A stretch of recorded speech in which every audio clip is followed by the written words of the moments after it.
ஒரு ஊரில் மாதுன்னு ஒரு பையன் இருந்தான். அவனுக்கு ஒரு 10 வயசு தான் ஆயிருந்துச்சு.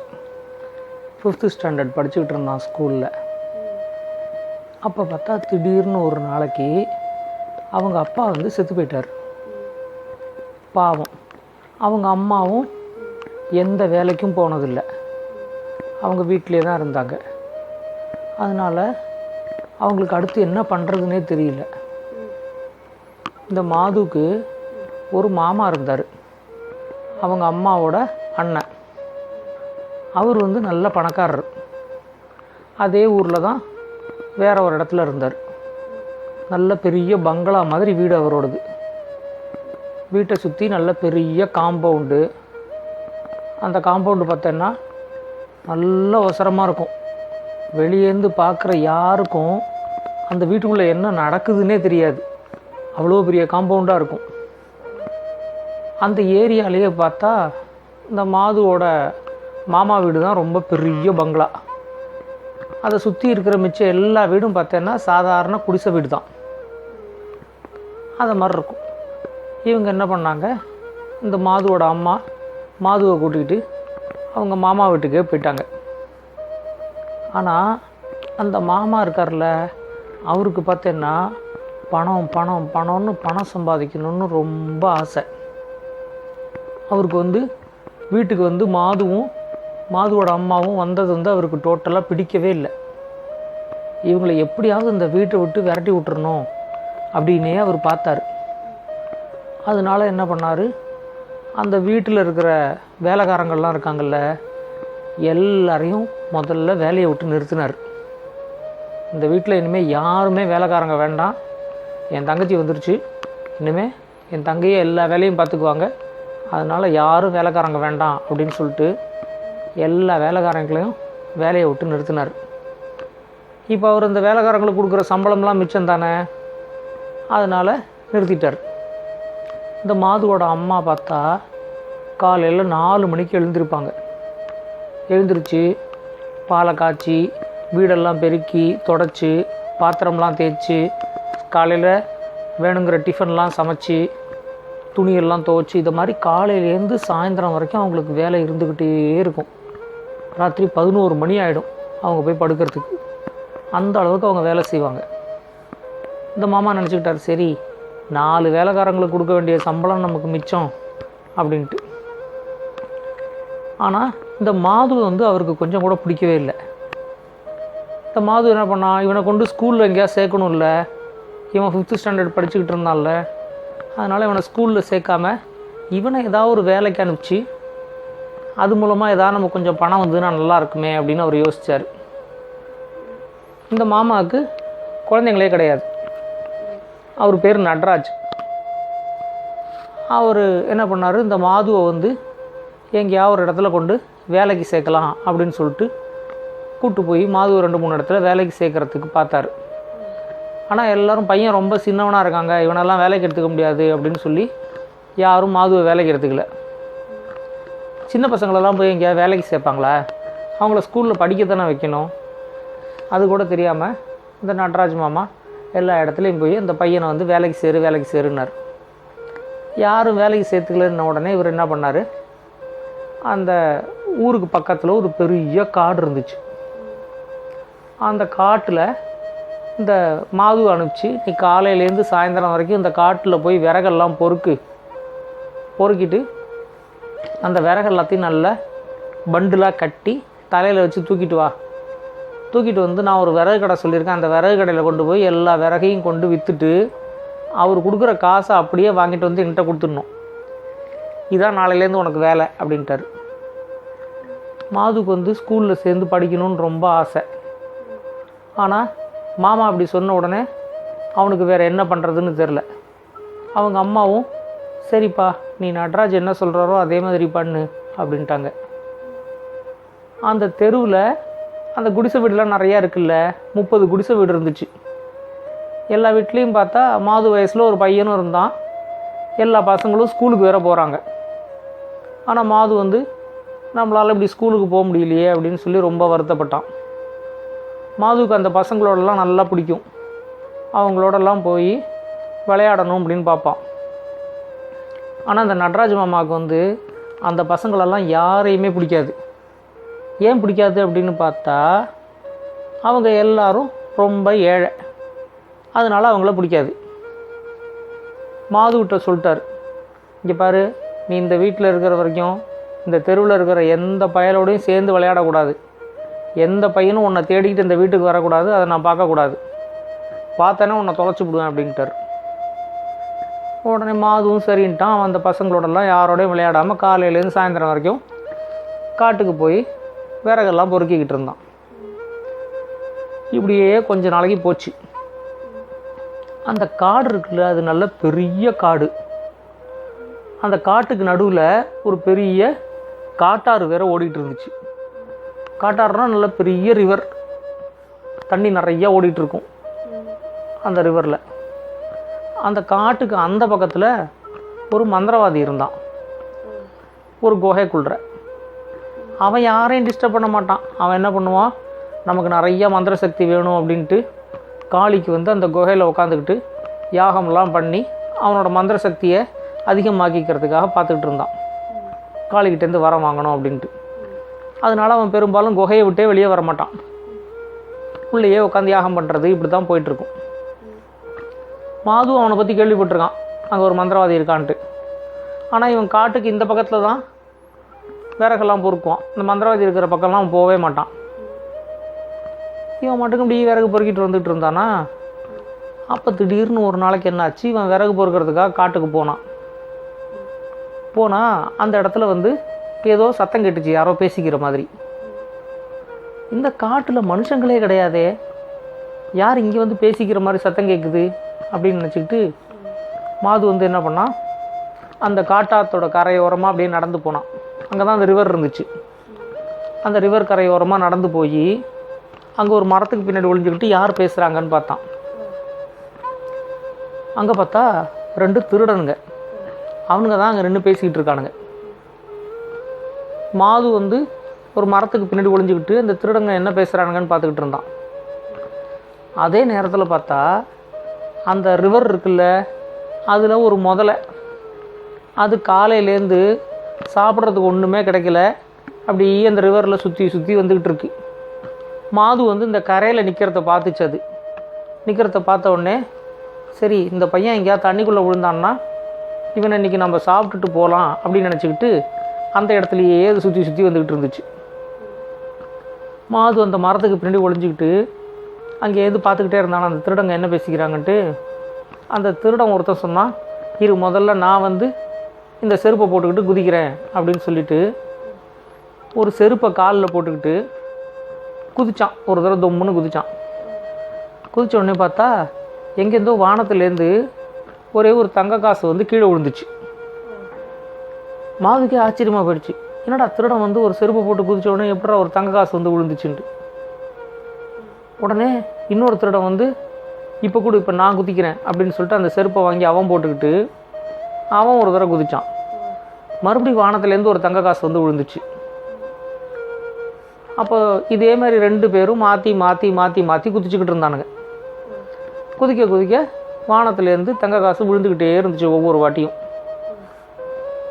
பார்த்தா இந்த இந்த திருடம் ஒரு 15 தடவை குதிச்சு விட்டான், அந்த திருடம் ஒரு 15 தடவை குதிச்சுட்டான். கீழே 30 தங்க காசு கிடக்கு. அப்போ சொல்கிறான், ஒரு திருடன் சொன்னான் அந்த மாதிரி, டேய் இந்த செருப்பை போட்டுக்கிட்டு குதிச்சோன்னா நம்மளோட ஒசரம் வேறு கொஞ்சம் குறையுது, நம்ம கொஞ்சம் குள்ளமாயிடுறோம், ஒவ்வொரு வாட்டி குதிக்கும் போதும் கொஞ்சம் நம்ம குள்ளமாயிடுறோம். நான் ஒன்று பண்ணுறேன், இந்த 30 தங்க காசையும் நீயே எடுத்துக்கோ, அதுக்கு பதிலாக இந்த செருப்பை நான் எடுத்துக்கிறேன் அப்படின்னு சொன்னான். உடனே அந்த திருடன் வந்து, ஏய் உன் ஆசையை பாரு, நானும் நீ சேர்ந்து தானே இந்த மந்திரவாதியை பிடிச்சி நெருப்புல தள்ளி விட்டு இந்த செருப்பு எடுத்துக்கிட்டு வந்தோம். அப்போ இந்த செருப்பு வந்து 2 பேருக்கும் சொந்தமானது தானே. இப்போ என்ன வந்து நீ 30 தங்க காசை கொடுத்து எனக்கு செருப்பை நீ எடுத்துக்கிறேன்னு சொல்கிற, அந்த 30 தங்க காசை நான் உனக்கு தரேன், அந்த செருப்பை நான் எடுத்துக்கிறேன் அப்படின்னா. உடனே அந்த திருடன் வந்து, அதெல்லாம் முடியாது, நான் தானே போய் மந்திரவாதியை பிடிச்சி நெருப்பில் தள்ளி விட்டு செருப்பு எடுத்துக்கிட்டு வந்தேன், அதனால வந்து இந்த செருப்பு எனக்கு தான் அப்படின்னா. அதுக்கு அந்த இன்னொரு திருடன் வந்து, நாம் சின்ன சின்ன திருட்டாக பண்ணி பொழைச்சிக்கிட்டு இருந்தோம், இந்த மாதிரி மந்திரவாதியை வந்து நெருப்பில் பிடிச்சி தள்ளி விட்டு அந்த செருப்பு எடுக்கலாம் அப்படிங்கிற ஐடியாவே நான் தானே கொடுத்தேன், அதனால் இந்த செருப்பு எனக்கு தான் அப்படின்னா. முடியவே முடியாது, தர முடியாது அப்படின்னு சொல்லி 2 பேரும் அந்த செருப்பை வந்து எனக்கு வேணும் உனக்கு வேணும்னு கேட்டுக்கிட்டு இருந்தானுங்க. இந்த பக்கம் பார்த்தா மாது ஒளிஞ்சிக்கிட்டு அதை பார்த்துக்கிட்டு இருக்கான்.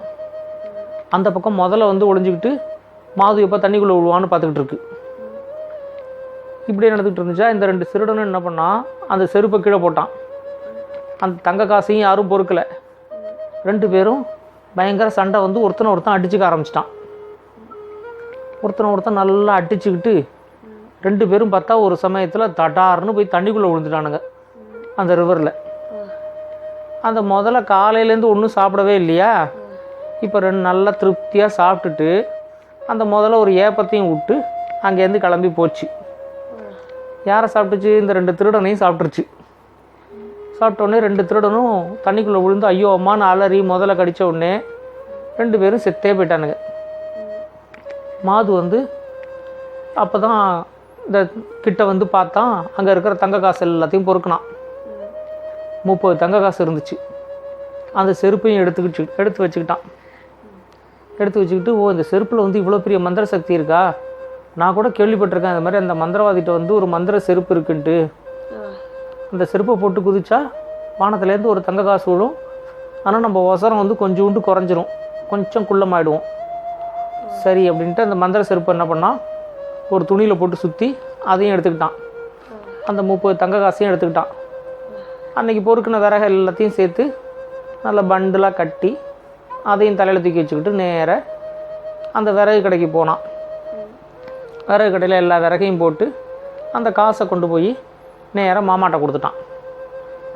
ஆனால் இந்த 30 தங்க காசு கிடச்சதையும் அந்த மந்திர செருப்பு கிடச்சதையும் மாது வந்து அவங்க மாமாட்ட சொல்லவே இல்லை, அவங்க அம்மாட்டையும் சொல்லலை. இவன் என்ன பண்ணால் அந்த கிச்சனில் வந்து டப்பாலாம் வச்சுருப்பாங்கல்ல, அதுக்கு பின்னாடி ஒரு இடத்துல கொண்டு போய் அந்த செருப்பை ஒளிச்சு வச்சான். ஒளிச்சு வச்சுட்டு இந்த 30 தங்க காசு இருக்குது பாரு, அந்த 30 தங்க காசை மட்டும் எடுத்துக்கிட்டு வீட்டை விட்டு வெளியே வந்தான். பாவம் இங்கே இருக்கிற குடிசை வீடு எல்லாம் பாரு, எல்லாம் வந்து நம்மளை விட பயங்கர ஏழையாக இருக்காங்க, இவங்களுக்கு வந்து ஏதாவது ஒரு ஹெல்ப் பண்ணணுன்னு பார்த்தா ஒன்றுமே பண்ண முடியல இத்தனை நாளைக்கு. இப்போ நம்ம கையில் 30 தங்க காசு இருக்குது, இங்கே 30 குடிசை வீடு இருக்குது அப்படின்ட்டு எல்லா குடிசை வீட்டுக்கும் ஒரு தங்க காசு கொடுத்தான். அவங்களுக்கெல்லாம் தங்க காசு அப்படின்ன உடனேயே ரொம்ப பெரிய விஷயம், அவங்கெல்லாம் அவ்வளோ பணத்தை பார்த்ததே இல்லை. உடனே எல்லாரும் மாதுவுக்கு வந்து ரொம்ப தேங்க்ஸ் சொன்னாங்க. 30 தங்க காசையும் 30 வீட்லேயும் ஒரு தங்க காசாக கொடுத்துட்டு வீட்டுக்கு வந்துட்டான். அதுக்கப்புறம் பார்த்தா இவன் மாட்டுக்கும் தினைக்கும் காட்டுக்கு விறகு பொறுக்க போயிட்டு இருந்தான். இப்படி 2-3 நாள் ஆயிடுச்சு. அப்போ பார்த்தா இந்த நடராஜ மாமா வந்து ஒரு நாளைக்கு கடத்தருவுக்கு போயிருந்தார். இந்த குடிசையில் இருக்கிற ஒரு வயசானவர் அவர் வந்து இந்த நடராஜ மாமாவை அந்த கடத்தருவில் பார்த்தாரு. பார்த்த உடனே நேராக இந்த நடராஜ மாமாட்ட போனார். இந்த பாருங்க, எங்கிட்ட வந்து மருந்து வாங்கிறதுக்கு கூட காசு இல்லைங்க, அவ்வளோ ஏழையாக இருந்துக்கிட்டு இருந்தேன். இப்போ பாருங்கள், உங்கள் வீட்டில் இருக்கிற மாது வந்து ரொம்ப நல்ல பையங்க, அவன் இங்கே இருக்கிற எல்லா குடிசை வீட்டுக்கும் 30 குடிசை வீட்டுக்கும் ஆளுக்கு ஒரு கோல்டு காயின் கொடுத்துருக்குறான். அவன் கொடுத்துருக்கிற தங்க காசை வச்சு தான் நான் அப்போ மருந்து வாங்கிக்கிட்டேன். என் பக்கத்து வீட்டில் இருக்கிறவங்கெல்லாம் பசங்களுக்கு படிக்க வைக்கிறதுக்கு வேண்டிய செலவெல்லாம் அதில் தான் பண்ணாங்க அப்படின்னு சொல்லி அவர் வந்து மாதுவை ரொம்ப புகழ்ந்து பேசினார். அதை கேட்ட உடனே இந்த நடராஜ மாமாவுக்கு திக்குன்னு தூக்கி வாரி போட்டுச்சு. என்னடா அது, நாம் வந்து ரொம்ப கஷ்டப்பட்டு சம்பாதிச்சு எல்லா பணத்தையும் தங்க காசாக மாற்றி வீட்டில் இருக்கிற பீரோவில் முழுக்க அடுக்கி வச்சுருக்குறோம். இந்த மாது பையன் வந்து அதுலேருந்து ஒரு 30 தங்க காசை திருடி எல்லா வீட்டுக்கும் ஆளுக்கு ஒன்று கொடுத்துருக்கான் போல இருக்குது அப்படின்னு அவர் நினச்சிக்கிட்டார். அவர் வந்து எவ்வளோ சம்பாதிச்சிருக்காரு, எவ்வளோ பணத்தை வந்து தங்க காசாக மாற்றிருக்காரு, அதை கொண்டாந்து பீரோவில் அடுக்கி வச்சுருக்காருங்கிற எல்லா கணக்கும் அவர் வச்சுருக்காரு. உடனே நேராக வீட்டுக்கு போனார். வீட்டுக்கு போய்ட்டு பீரோவில் இருக்கிற மொத்த தங்க காசையும் எண்ணி பார்த்தார். எண்ணி பார்த்தா எல்லாம் கரெக்டாக இருக்குது, ஒரு தங்க காசு கூட குறையல. ஆனால் இந்த மாது வந்து எல்லா வீட்டுக்கும் ஆளுக்கு ஒரு தங்க காசு கொடுத்தாங்கிறானே, 30 தங்க காசு, அதுக்கு எங்கேருந்து வந்துச்சு அவனுக்கு தங்க காசு அப்படின்னு சொல்லி அவருக்கு ஒரு யோசனையாக போயிடுச்சு, குழப்பமாயிடுச்சு. ஆனாலும் அவர் விடலை. அன்றைக்கி சாயந்தரம் விறகு எல்லாத்தையும் விற்றுவிட்டு இந்த மாது வந்து பணத்தை கொண்டாந்து கொடுத்த உடனே மாதுவை பிடிச்சிக்கிட்டார். ஏண்டாடாய், நீ வந்து தங்க காசெல்லாம் திருடுனியா அப்படின்னு கேட்டார். உடனே நான் ஒன்றும் திருடலை மாமா அப்படின்னான். திருடலை அப்படின்னு சொன்னோடனே அவர் கேட்கவே இல்லை. நீ தான் தங்க காசெல்லாம் திருடியிருக்க, எல்லா குடிசை வீட்டுக்கும் ஆளுக்கு ஒரு தங்க காசு கொடுத்தேன்னு சொன்ன, உனக்கு ஏது அவ்வளோ தங்க காசு அப்படின்னு கேட்டு மாதுவை போட்டு அடின்னு அடித்தார். மாது வந்து நான் திருடலை மாமா, நான் திருடலை மாமான்னு சொல்லிக்கிட்டே இருக்கான். அவன் சொன்னதெல்லாம் அவர் கேட்கவே இல்லை. அடின்னு அடிச்சுட்டு அவனை தரன்னு இழுத்துக்கிட்டு நேராக மாது அம்மா வந்து கிச்சனில் இருந்தாங்க, அங்கே கொண்டாந்து நிறுத்தினார். நிறுத்திவிட்டு அவங்க அம்மாட்ட, இந்த பாரு, உன் பையன் வந்து வீட்டில் இருக்கிற தங்க காசெல்லாம் திருடி இங்கே பக்கத்தில் இருக்கிற குடிசைக்கெல்லாம் கொடுத்துக்கிட்டு இருக்கான் அப்படின்னு சொல்லி அவங்க அம்மாட்டையும் வந்து மாதுவை பற்றி கத்துனார். அவருக்கு என்னென்னா, சரி இந்த சான்ஸை வச்சு இந்த மாதுவையும் மாது அம்மாவையும் இந்த வீட்டை விட்டு துரத்திடலாம் அப்படின்னு சொல்லி அவர் வந்து ஒரு பிளான் வச்சுருந்தார். உடனே மாது அம்மாவுக்கு வந்து மாது திருடுனா அப்படின்ன உடனே மாது அம்மாவால் நம்பவே முடியல. ஏன்னா மாது வந்து அவ்வளோ நல்லவன். அவன் வந்து திருடலாம் மாட்டான், பொய் சொல்லலாம் மாட்டான், எல்லாத்துலேயும் ரொம்ப நேர்மையாக இருக்கணும்னு பார்ப்பான். அதனால் மாது திருடுனான்னு அவங்களால நம்பவே முடியல. உடனே ஆனால் மாதுகிட்ட ஏது 30 தங்க காசு எல்லார் வீட்டுக்கும் கொடுக்குற அளவுக்கு அப்படின்னு அவங்களுக்கும் அதுவும் தோணுச்சு. ஒருவேளை மாது வந்து அந்த ஏழைங்கள்லாம் ரொம்ப கஷ்டப்படுறத பார்த்து பொறுக்காமல் வீட்டிலேருந்து 30 தங்க காசு திருடி எல்லாருக்கும் ஒரு தங்க காசு கொடுத்துட்டானோ அப்படின்னு தோணுச்சு. உடனே அவங்க என்ன பண்ணாங்க, நேராக கிச்சனில் வந்து அப்போ தான் மாது வந்து சாப்பிட்றதுக்காக உட்காந்துருந்தான். உட்காந்துருந்தோடனே மாது வந்து திருடுவியான்னு கேட்டு அவங்க அம்மாவும் போட்டு அடின்னு அடித்தாங்க. இல்லைம்மா நான் திருடலைம்மான்னு சொல்லி அவன் வந்து கத்துனான். உடனே அப்போ உனக்கு ஏது அந்த தங்க காசு, அதை சொல்லுன்னு சொல்லி அவங்க அம்மா அவனை போட்டு நல்லா அடித்தாங்க. அடித்த உடனே இந்த மாது சொன்னான், இல்லைம்மா இந்த காட்டில் வந்து ஒரு மந்திரவாதி ஒருத்தர் இருக்கார், அவர் காட்டுக்கு அந்த பக்கத்தில் இருக்கிற ஒரு குகையில் இருந்துக்கிட்டு யாகம்லாம் பண்ணிகிட்ருக்காரு. அவர்கிட்ட ஒரு மந்திர செருப்பு இருக்குது. அந்த மந்திர செருப்பை வந்து யாராவது காலில் போட்டுக்கிட்டு குதிச்சாங்கன்னா வானத்துலேருந்து ஒரு தங்க காசு விழும். அது மாதிரி ஒரு மந்திர செருப்பை வந்து அந்த மந்திரவாதி வச்சுருந்தாரு. நான் ஒரு நாளைக்கு காட்டுக்கு விறகு பொறுக்க போன அன்னைக்கு 2 திருடங்க என்ன பண்ணாங்க, அந்த மந்திரவாதியை வந்து நெருப்பில் பிடிச்சி தள்ளி விட்டு அந்த மந்திரவாதியை கொன்னுட்டு அந்த செருப்பை வந்து அவங்க திருடிட்டு வந்துட்டாங்க. அவங்க 2 பேரும் மாற்றி அந்த செருப்பை போட்டு குதிச்சதில் 30 தங்க காசு கீழே விழுந்துச்சு. அதுக்கப்புறம் அந்த மந்திர செருப்பை வந்து யார் எடுத்துக்கிறது அப்படிங்கிறதுல 2 பேருக்கும் பெரிய சண்டை வந்துருச்சு. சண்டை வந்தோடனே 2 பேரும் ஒருத்தர் அடிச்சுக்கிட்டு 2 பேரும் அங்கே இருக்கிற ஒரு ரிவரில் போய் விழுந்துட்டானுங்க. அங்கே இருக்கிற முதல்ல வந்து அவங்க 2 பேரையுமே தின்னுடுச்சு. அப்புறம் நான் வந்து அந்த மந்திர செருப்பையும் அந்த தங்க காசையும் எடுத்துக்கிட்டு வந்தேன். அந்த மந்திர செருப்பை கூட இது மாதிரி நல்ல ஒரு துணியில் சுற்றி இந்த டப்பாவுக்கு பின்னாடி தான் வச்சுருக்கேன். அந்த 30 தங்க காசு தான் வந்து நான் எல்லாருக்கும் கொண்டு போய் எல்லா வீட்டுக்கும் ஒரு தங்க காசு கொடுத்தேன் அப்படின்னு அழுதுகிட்டே சொன்னான். அது எல்லாத்தையும் ஒளிஞ்சுக்கிட்டு இந்த நடராஜ மாமா கேட்டுக்கிட்டே இருந்தார். ஓ, நானும் கேள்விப்பட்டிருக்கேன், இதை மாதிரி அந்த மந்திரவாதிகிட்ட வந்து ஒரு மந்திர செருப்பு இருக்குது, அதை போட்டுக்கிட்டு குதிச்சா தங்கம் வரும் அப்படின்னு சொல்லி நானும் கேள்விப்பட்டிருக்கேன். இப்போ அந்த செருப்பு வந்து மாதுகிட்ட தான் இருக்கா, ஆச்சரியமாக இருக்கே அப்படின்னு சொல்லி அவர் யோசிச்சார். இந்த டப்பாவுக்கு பின்னாடி தான் அதை வச்சிருக்கேன்னு வேறு சொல்கிறானே அப்படின்ட்டு அவர் என்ன பண்ணார், திடீர்னு கிச்சனுக்குள்ளே வந்தார். வந்து அந்த டப்பாவெல்லாம் பிடிச்சி தள்ளி விட்டு பின்னாடி அந்த செருப்பு இருக்கிறத பார்த்தார். அந்த செருப்பு 2ஐயும் கையில் எடுத்துக்கிட்டு திடுன்னு ஓடினார் அவர். உடனே மாதுவோட அம்மாவும் பின்னாடியே ஓடினாங்க. அதுக்குள்ளே மாது வந்து, அம்மா அந்த செருப்பை போட்டு குதிச்சா ஒசரம் கம்மியாயிடுமாமா அப்படின்னு சொல்லி அவங்க மாமாட்டையும் அவங்க அம்மாட்டையும் சொல்கிறதுக்கு பார்த்தான். ஆனால் அவங்க மாமா வந்து அதை கேட்குறதுக்கு ரெடியாகவே இல்லை. அவர் என்ன பண்ணார், அந்த செருப்பை தூக்கிட்டு நேராக வீட்டை விட்டு வெளியே ஓடி வந்தார். அவர் வீட்டுக்கும் அந்த காம்பவுண்ட் சுவருக்கும் இப்போ நடுவில் பார்த்தேன்னா நிறைய பெரிய தோட்டம் இருந்துச்சு. அந்த தோட்டத்தில் வந்து நின்றுக்கிட்டு அந்த செருப்பு 2ஐயும் போட்டுக்கிட்டு அவர் குதிக்க ஆரம்பிச்சிட்டார். இந்த மாது பார்த்தா கிச்சனில் வந்து அவன் சாப்பிட்றதுக்கு உட்காந்தான்ல, அவங்க மாமாட்டேருந்து நிறையா அடி வாங்கியிருந்தான், அவங்க அம்மாட்டேருந்து நிறையா அடி வாங்கியிருந்தான். சாப்பிடவும் இல்லை, அழுது அவன் அப்படியே அங்கேயே படுத்து தூங்கி போயிட்டான். 2 மணி நேரம் கழித்து தான் இந்த மாது எழுந்திரிச்சான். தூங்கி எழுந்திரிச்ச உடனே பார்த்தா யாரையும் காணோம். வீட்டில். வெளியே வந்து பார்த்தா அவங்க அம்மா வந்து ஹாலில் உட்காந்து அழுதுகிட்டு இருந்தாங்க. பாவம் மாது நல்ல பையன், அவனை போட்டு இந்த நடராஜ மாமா வந்து இப்படி போட்டு அடிச்சிட்டாரே, நாம் வந்து மாது திருடிட்டான்னு நினச்சிட்டு நாமளும் மாதுவை போட்டு இப்படி அடிச்சிட்டோமே அப்படின்னு நினச்சிக்கிட்டு அவங்க அம்மா வந்து உட்காந்து அழுதுகிட்டு இருந்தாங்க. சாப்பிடாம கூட இந்த பையன் அப்படி தூங்கி போயிட்டானே அப்படின்ட்டு. உடனே அவன் மாது அங்கேருந்து வந்து, அம்மா மாமா எங்கம்மா அப்படின்னு. அவர் ஏதோ அந்த செருப்பை போட்டு தோட்டத்தில் குதிச்சுக்கிட்டு இருந்தார் அப்படின்னாங்க அவங்க அம்மா. ஐயோ அம்மா, அந்த செருப்பை போட்டு குதிச்சா ஒசரம் கொஞ்சம் கொஞ்சமாக கம்மியாயிடுமா அப்படின்னு சொன்னான். அப்படின்னு சொல்லிட்டு இவன் வந்து மாமாவை பார்க்கறதுக்காக தோட்டத்துக்கு கூடியாந்தான். அங்கே பார்த்தா இந்த மாமா என்ன பண்ணார், முதல்ல காலில் செருப்பை போட்டு குதித்த உடனே மேலேருந்து ஒரு தங்க காசு விழுந்துச்சு. விழுந்த உடனே அவருக்கு ரொம்ப சந்தோஷமாயிடுச்சு. ஓடி போய் அந்த தங்க காசை எடுத்து பார்த்தாரு. ஆமாம், நிஜமான தங்க காசு தான் அப்படின்ட்டு அவர் திரும்ப திரும்ப குதிச்சுக்கிட்டே இருக்கார். குதிக்க மேலேருந்து தங்க காசு விழுந்துக்கிட்டே இருக்குது.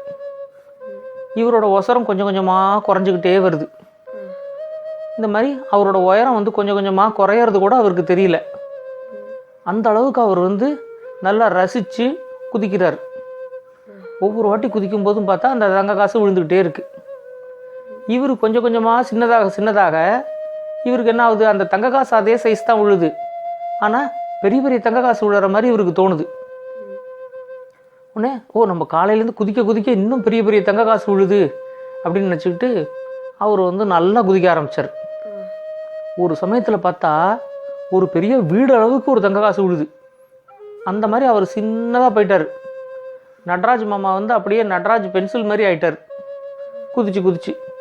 அந்த செருப்பும் பார்த்தா இவர் சின்னதாக அந்த செருப்பும் கொஞ்சம் கொஞ்சமாக சின்னதாகிட்டே வருது. ஒவ்வொரு வாட்டி அந்த தங்க காசு விழும்போதும் ஐயோ இவ்வளோ பெரிய தங்க காசு விழுது, இது நம்ம மேலே விழுந்துச்சுன்னா அவ்வளோதான், இது நம்ம மேலே விழாமல் இந்த பக்கம் அந்த பக்கம் தாண்டி குதிக்கிறார். அதை மாதிரி குதிச்சு பார்த்தா அந்த தோட்டம் முழுக்க மலை மாதிரி தங்க காசு குமிஞ்சு கிடக்கு. இந்த மாது வந்து பார்க்கும்போது மாமாவை காணோம், எங்கே இருக்காருன்னே தெரியலையே அப்படின்ட்டு. அப்போ பார்த்தா எங்கேருந்தோ ஒரு கருப்பு பூனை அது வந்து அங்கே வந்து அப்படியே வந்து மோந்து பார்த்துக்கிட்டு வந்துச்சு. வந்து பார்த்த உடனே அதுக்கு வந்து இந்த நடராஜ் மாமாவை பார்த்த உடனே எலி நினச்சிக்கிச்சு. அது நடராஜ் மாமா திடீர்னு நிமிந்து பார்க்குறாரு. வானத்துலேருந்து ஒரு பெரிய பூனையோட மூஞ்சி தெரியுது. என்ன இவ்வளோ பெரிய பூனையாக இருக்குது, ராட்சச பூனையாக இருக்கும் போல இருக்கே அப்படின்னு நினச்சி பார்க்குறாரு. அந்த பூனையோட மூஞ்சியே பார்த்தோன்னா ஒரு பெரிய வீடு மாதிரி இருக்குது. ஐயோ இது என்ன நம்மளை பார்த்து மோந்து பார்க்குற மாதிரி வருது, நம்மளை கடிச்சு விட போகுது அப்படின்னு நினச்சிக்கிட்டு ஒரு தங்க காசை கையால் தூக்கிட்டு அதுக்கு அடியில் போய் உட்காந்துடலான்னு சொல்லி ஒரு தங்க காசை பிடிச்சி கையால் தூக்க பார்த்தார். அவரால் அந்த தங்க காசை தூக்க கூட முடியல, ஏன்னா அது அவ்வளோ சின்னதாக போயிட்டார் அவர். அதுக்குள்ளே அந்த பூனை பார்த்துச்சு, டபக்குன்னு அவரை கடிச்சிருச்சு. கடிச்சு விட்டு அவரை வாயில் கவ்விட்டு ஓட பார்த்துச்சு. அவர் என்ன பண்ணார், உடனே கையும் காலையும் உதறினோடனே அவர் காலில் இருக்கிற 2 செருப்பும் காலிலேருந்து கயண்டு கீழே விழுந்துச்சு. கீழே விழுந்த உடனே பார்த்தா அந்த 2 செருப்பும் பெரிய செருப்பாயிடுச்சு. தொம்முன்னு 2 பெரிய செருப்பு பக்கத்தில் வந்து விழுந்த உடனே அந்த பூனை ரொம்ப பயந்து போய் நடராஜ மாமா வாயில் கவ்விட்டு ஓடிச்சு. அதை தூரத்துலேருந்து மாது பார்த்துட்டான். ஐயோ பூனை ஒன்று ஓடுதே, மாமாவை கவ்விட்டு ஓடுதா அப்படின்னு நினச்சிட்டு வேகமாக அந்த பூனையை துரத்திட்டு போனான். அதுக்குள்ள பார்த்தா பூனை வந்து மாமாவை நல்லா ஒரு இடத்துல வச்சு கடித்து சாப்பிட்ருச்சு நடராஜ மாமாவை. ஐயோ கடைசியில் நடராஜ மாமாவோட கதை வந்து இப்படி போய் முடிஞ்சிருச்சே. பாவம் தங்க காசுன்னு சொல்லி ரொம்ப ஆசைப்பட்டார். நிறைய தங்க காசை சம்பாதிச்சு பீரோ முழுக்க தங்க காசாக அடுக்குனார். அப்படியும் அவரோட ஆசை அடங்காமல் இதை மாதிரி ஒரு செருப்பை போட்டுக்கிட்டு தோட்டம் முழுக்க தங்க காசை மலை மாதிரி குமிச்சு வச்சுட்டு கடைசியில் ஒரு பூனை கடிச்சு செத்து போயிட்டார் அப்படின்னு நினச்சிட்டு மாதுவுக்கு ரொம்ப வருத்தமாயிடுச்சு. அவங்க அம்மாவுக்கு ரொம்ப வருத்தமாயிடுச்சு. ஐயோ நடராஜ் இப்படி செத்து போயிட்டாரே அப்படின்ட்டு. அதுக்கப்புறமா என்ன பண்ணாங்க, இந்த மாதுவும் அவங்க அம்மாவுமா சேர்ந்துக்கிட்டு இந்த தோட்டத்தில் இருக்கிற எல்லா தங்க காசையும் எடுத்துக்கிட்டு போய் வீட்டில் வந்து பீரோ ஃபுல்லாக அடுக்குனாங்க. ஒரு 10 பீரோவில் அடுக்கியும் அவ்வளோ தங்க காசு இருந்துச்சு. எல்லாத்தையும் வீட்டில் கொண்டு வச்சாங்க. அதுக்கப்புறமா அந்த வீட்டோட காம்பவுண்ட் சுவர் இருக்கு பாரு, அந்த காம்பவுண்ட் சுவர் எல்லாத்தையும் நல்லா இடிச்சுட்டு சின்ன காம்பவுண்டாக கட்டினாங்க. அங்கே இருக்கிற எல்லா குடிசை வீட்டுக்கும் நிறைய தங்க காசை கொடுத்து அவங்களோட வீடெல்லாமும் நல்லா பெரிய பெரிய வீடாக கட்டினாங்க. அப்புறம் பார்த்தா மாதுவுக்கு வந்து அங்கே ரொம்ப நல்ல பேர், அங்கே இருக்கிற எல்லா பசங்களும் மாதுவோட ஃப்ரெண்ட்ஸ் ஆகிட்டாங்க. மாதுவும் வந்து ஒரு ஸ்கூலில் சேர்ந்துட்டான். அதுக்கப்புறம் நிறையா பணம் இருந்துச்சுல, மாதுகிட்ட எக்கச்சக்க தங்க காசு இருந்துச்சுல. இந்த மாமா வந்து ஏற்கனவே சேர்த்து வச்சுருக்கிற தங்க காசு, அதுக்கப்புறம் அவர் குதிச்சு குதிச்சு குதிச்சு குதிச்சு மலையாட்டம் சேர்த்து வச்ச தங்க காசு இதெல்லாம் இருந்துச்சுல்ல. எல்லாத்தையும் வச்சு இந்த மாது வந்து அந்த ஏரியாவில் ஒரு பள்ளிக்கூடம், ஒரு ஆஸ்பத்திரி, ஒரு முதியோர் இல்லம், இந்த மாதிரி நிறையா கட்டினான். நிறையா செலவு பண்ணான் எல்லாருக்கும். அத்தனை பேருக்கும் மாதுவை ரொம்ப பிடிச்சி போச்சு. நல்லா இருந்துச்சு அந்த கதை. இந்த கதை உங்களுக்கு பிடிச்சிருந்தா லைக் பண்ணுங்கள், கமெண்ட் பண்ணுங்கள், ஷேர் பண்ணுங்கள். முக்கியமாக மறக்காமல் சேனலை சப்ஸ்கிரைப் பண்ணுங்கள். உங்களுக்காக, உங்கள் குழந்தைங்களுக்காக இன்னும் நிறைய நல்ல நல்ல கதைகள் வந்துக்கிட்டே இருக்குது. ஸ்டோரி டைம் தமிழ் சேனலோட தொடர்பில் இருங்க. நன்றி, வணக்கம்.